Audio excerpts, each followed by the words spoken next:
Hey guys, hope you're doing well. I miss you so much, and I hope that you've had a good 3 weeks at home. And I know we're going into a fourth week, and I know this weekend is Easter, and for some of you, it's a real special holiday. But what's exciting about Easter for me was having Friday off and Monday off of school. But now being home, everything just kind of blends into one another, and we don't really consider a holiday weekend coming up. But if you are celebrating Easter, I want to wish you a happy Easter. And this week, we've been working a little bit in week one of our online learning on fractions. And I would love to teach you fractions inside the classroom, but I can't. So here I am at home in my wife's office down in our basement. And I thought I would give you a little activity to do if you're while you're going through your weekend. Okay, some of you will be having some really fancy dinners, even if you're in self-isolation and it's just with your own family. But you will be cooking at some point this weekend, and food is a great way to learn fractions. Okay, so fractions are a real funny thing because in kindergarten and primary, grades one, two, and three, you learn the value of a number, and you know that the number one is greater than zero. The number 10 is smaller than 20. So each individual number has a value to it. But where fractions come into play is when you have a number that is between the number 10 and the number 11. All right?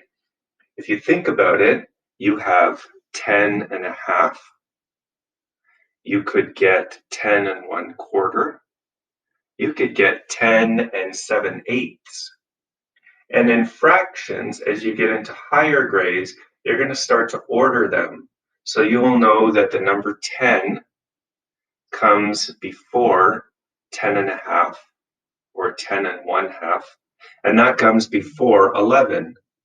So really between the numbers 10 and 11, or between the numbers 100 and 101, you can have thousands and thousands of different numbers that are all fractions.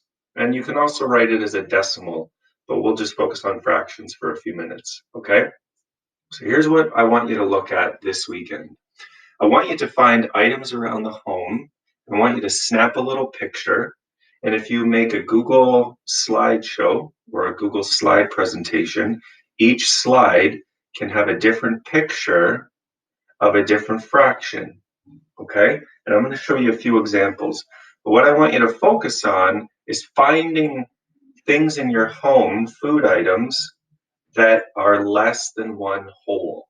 All right? So, for example, my coffee cup right now that I got to be really careful with is completely, well, it's just below the top, but it's really, really full. Okay? And I don't want to spill this, but I have a full cup of coffee.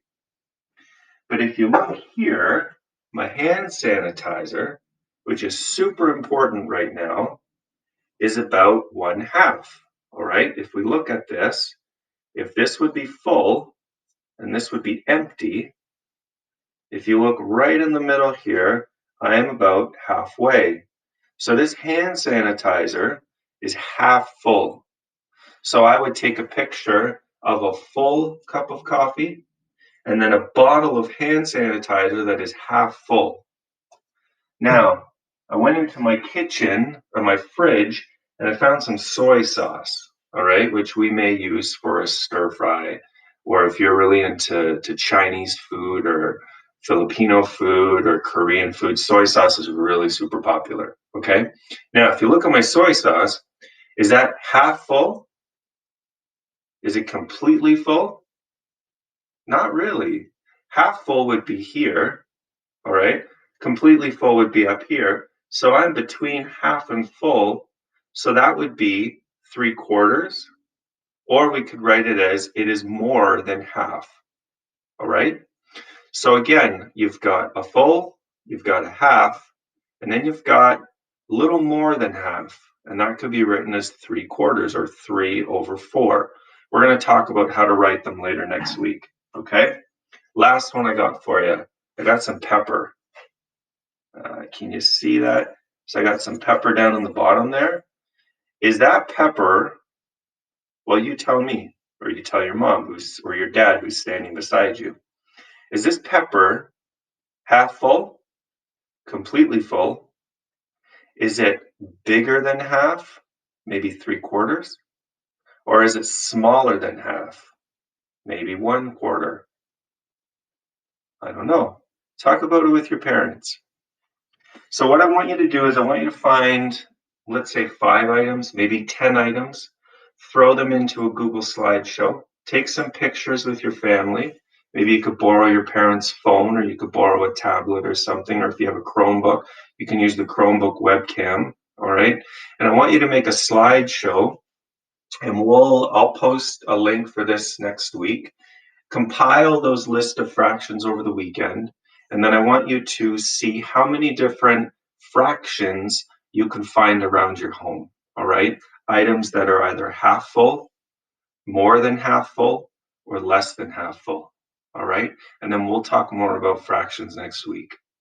Have a great weekend, and I really am looking forward to giving you some more activities next week, all right? You all are in my hearts. I care for you. I love you.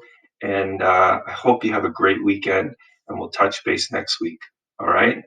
Mr. T's out.